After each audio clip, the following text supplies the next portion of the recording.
Once upon a time, in a quiet corner of the kingdom, there lived a kind-hearted girl named Cinderella. She had once known joy, laughter, and the warmth of a mother's touch.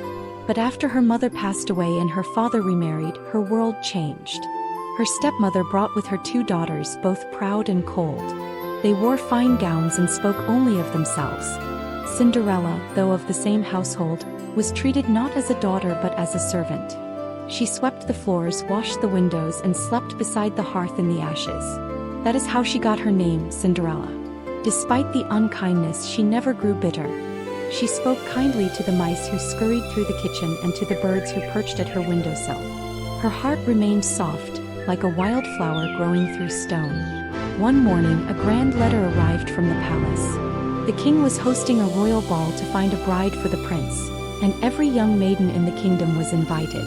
The stepmother and her daughters shrieked with excitement. They spent hours choosing dresses and demanding Cinderella's help. "Press my gown," shouted one sister. "Polish my shoes," cried the other. Cinderella worked all day, her hands aching. When she asked shyly, "May I go to the ball too?" her stepmother laughed. "In rags?" The prince would never dance with a cinder girl. And with that they left her behind. Alone in the quiet kitchen, Cinderella sat on her stool and wept. Her tears fell onto the hearth, where the last embers glowed faintly. Then, as if carried by the wind, a soft voice whispered, "Why do you cry, dear child?" Cinderella looked up to see a kind old woman with a cloak of starlight and eyes that shimmered like moonlight. She was the Fairy Godmother. "You shall go to the ball," she said gently. "But first let us prepare you." With a wave of her wand, a pumpkin turned into a golden carriage. Mice became elegant white horses. A rat turned into the coachman. And Cinderella's rags transformed into a gown of silver and light, with glass slippers that sparkled like dew at dawn. "But remember," said the Fairy Godmother, "the spell will break at midnight. You must return before the last chime." When Cinderella entered the palace, a hush fell over the crowd.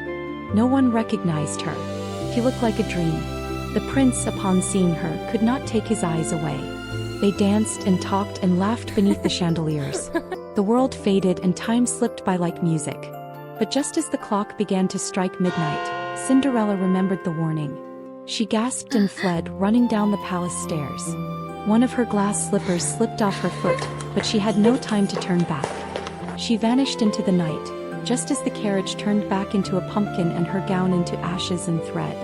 The next day, the prince searched the kingdom with the glass slipper. "The girl who fits this shoe," he declared, "is the one I shall marry." Many tried to squeeze their feet into it, even the stepsisters who pushed and pulled until their faces turned red. But the shoe would not fit. When the prince reached Cinderella's home, her stepmother tried to hide her. But the mice squeaked and the birds chirped until he saw her in the corner. He tried the slipper. It slid on perfectly. Then from her apron she pulled out the matching slipper. The prince smiled with joy. "At last," he said, "I've found you." Cinderella returned to the palace not as a mystery guest, but as herself, kind, gentle, and true. She married the prince, and the kingdom celebrated for days. As for the stepmother and stepsisters, they were forgiven, but they were never quite as proud again. And Cinderella? She never forgot the cinders or the kindness that carried her through them. Her heart, always gentle, became a light to all in the land. And they lived happily ever after.